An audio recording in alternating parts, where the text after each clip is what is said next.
یہ قوم اللہ تعالیٰ اس کے لیے کیوں اپنے فرشتے نازل کرے گا؟ کیوں اللہ تعالیٰ جو اللہ کو چھوڑ کر، جس کی زبان سے یا اللہ المدد کا نعرہ تک نہیں نکلتا ہے، جب اس کو مصیبت ہوتی ہے وہ کسی غیر اللہ کو ہی پکارتا ہے، یا رسول اللہ مدد، یا علی مدد، یا غوث اعظم مدد، یا چشتی پار لگا دے کشتی، جو اپنی زبان سے اللہ کے لیے مدد کا نعرہ تک نہیں نکالتے، کیوں اللہ تعالیٰ اسی قوم کی مدد کرے گا؟ اور جب قوم کی اکثریت بگڑ جاتی ہے نا، تو اس اکثریت پر آنے والے عذاب میں اقلیت بھی پیسے جاتے ہیں۔ ایک وہ چھوٹی سی اقلیت جو اپنے آپ کو ان گناہوں سے بچا کر کے رکھتی، جب اللہ کا عذاب آتا ہے نا تو سارے پیسے جاتے ہیں، وہ اقلیت بھی پھر نہیں بچ پاتی ہے۔ اللہ نے فرمایا وَاتَّقُوا فِتْنَةً لَا تُصِيبَنَّ الَّذِينَ ظَلَمُوا مِنْكُمْ خَاصَّةً، اس فتنے سے ڈرو، اس فتنے سے بچو جو صرف ظالموں کو آ کر کے اپنے شکار نہیں کرتا۔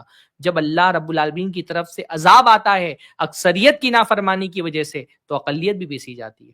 جیسا اللہ کے نبی صلی اللہ علیہ وسلم نے بتایا کہ قیامت کے قریب ایک فوج نکلے گی کعبہ پر حملہ کرنے کے لیے، اللہ تعالیٰ اس کو دھسا دے گا۔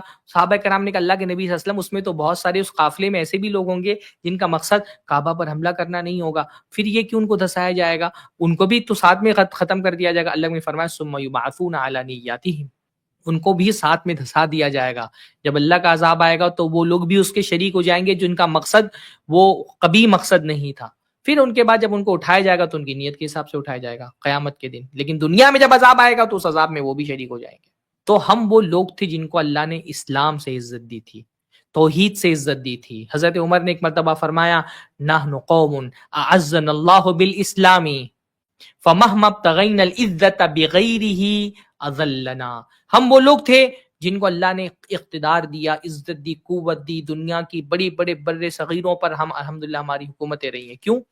یہ حکومتیں کہاں سے آئی تھی؟ اسلام کی وجہ سے آئی تھی۔ اگر اسلام کو چھوڑ کر کے کہیں اور ہم نے غلبہ، عزت، قوت تلاش کی نا، پھر اللہ تعالیٰ ہم کو ذلیل کر دے گا۔ اذلنا اللہ، اور اللہ تعالیٰ ذلیل کر رہا ہے۔